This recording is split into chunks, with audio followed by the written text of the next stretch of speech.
Someone just started mowing the lawn as soon as I clicked record.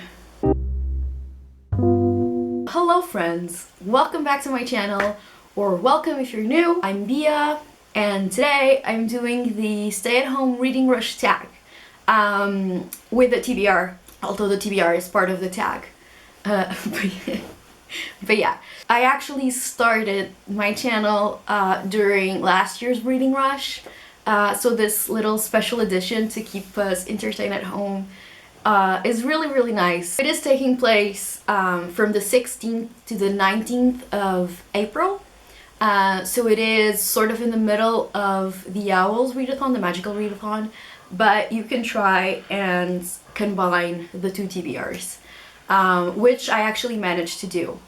For my extra credit, I have actually finished the Owls that I had to take for the career that I chose, which I know is surprising. It's very out of character. Let's see, I don't want to jinx myself, but it's been good. I'll show you my TBR as the answer to the last question in the tag. So, the first question is, how is your reading going while at home, or while staying at home? Well, it has been going sort of the same way that my reading has been going in general. So, in the beginning, I didn't read at all, or a little bit for the seminar that I'm auditing, but I didn't really have the energy to pick up a book for pleasure. I was still in a sort of a reading slump, but I felt motivated enough to participate in the Owls, and that has been very good so far for my reading slump. I feel like I'm out of it, although again, I don't want to jinx myself. I have managed to be reading every day, if not every day, almost every day, which is so nice. The second question is, where have you been reading at home? Here. IKEA. It's comfy. I finished Normal People here. So the fabric is imbued with my tears. I'm actually very lucky and I have an outside area where I can read.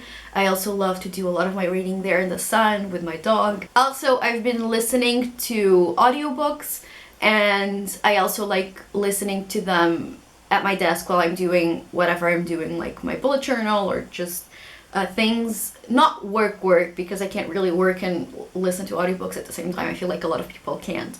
If you can, that's amazing. I wish I could.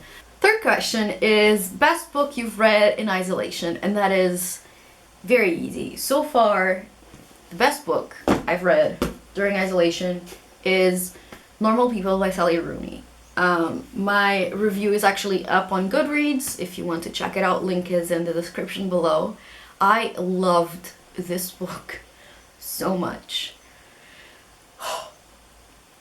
I'm not gonna go into it. You can read my review, but basically it is very well written, but it hit me on a personal level, and it was incredible.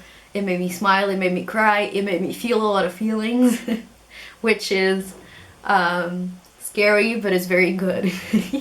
So this is definitely the best book I've read during isolation. Fourth question is, your favorite feel-good book? I feel like this has changed a little bit, and I don't tend to reread books anymore. I feel like I have to reread so much stuff for work, for my thesis, that you always have to go back to it, that I don't really read as much, so obviously I'm not going to be rereading books as much. But having said that, when I think about my feel-good books, I think about my teenagehood favorites.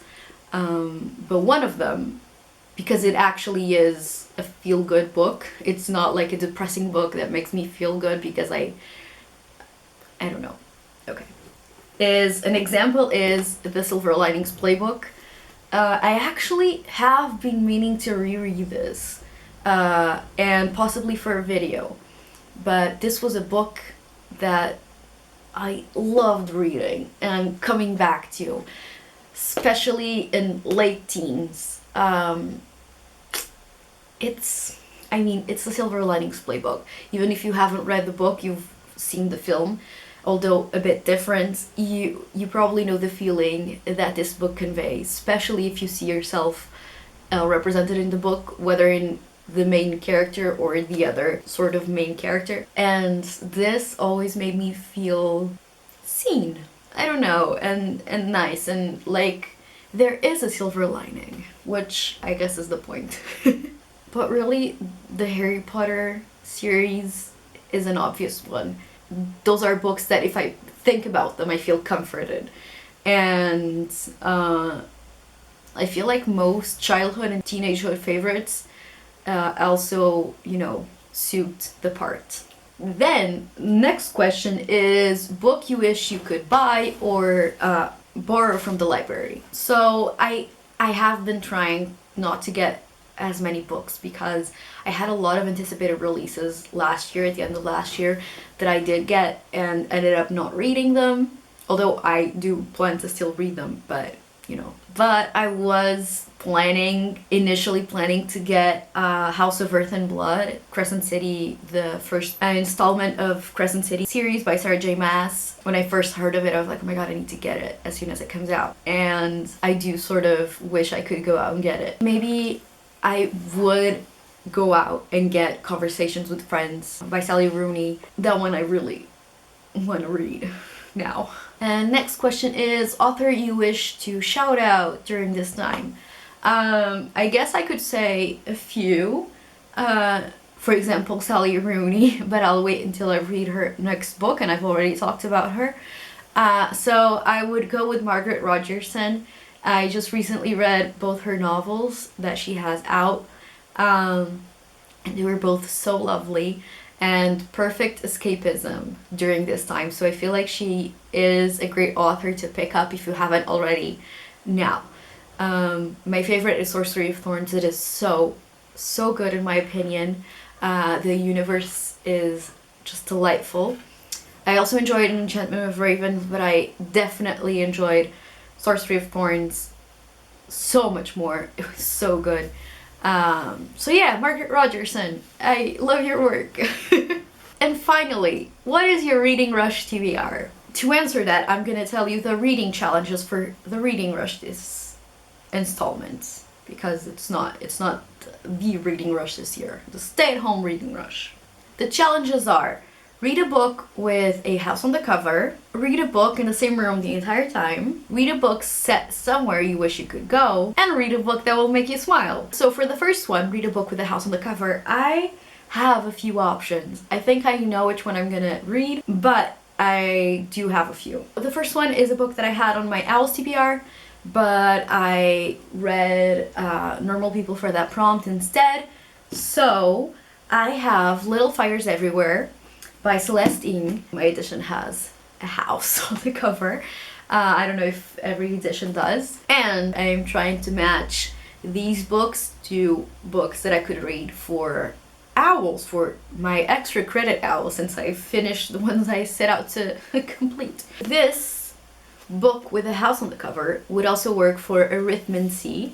Read a book outside of your favorite genre. And I mean, I guess contemporary works. I think this is the one that I'm going to read, but I do have other options. One of them is Eleanor Oliphant is Completely Fine by Gail Honeyman. And again, the little house on the cover. It's quite cute. The cover is really nice. This would also fit the owls prompts. And this one's a bit cheeky, but I have seen people do this, and I think it makes sense. So this is The House of Sleep by Jonathan Coe, and you know there is a house on the cover. So this book was recommended by a dear friend of mine, and I have been meaning to get to it for some time. It really depends on how heavy I want this read to be. My last option for read a book with a house on the cover is one that I've had on my TBR since last year. It doesn't fit the arithmancy prompt, those three do. It could fit something else, and that is The Bone Houses by Emily Lloyd Jones. Again, houses. I guess your skull houses your brain, so it could also work in that sense. But this is just to give me at least the illusion of options. I don't know, that calms my anxiety a little bit, instead of just having you need to read this one specific book. There are a lot of options here as well for you if you want to pick up a book with a house on the cover, and you know, the little chicky hack if you don't have a book with an actual house on the cover. The next challenge is read a book in the same room the entire time. I believe this will be the room, probably the chair specifically. And for this, I'll be reading Milk and Honey by Rupi Kaur.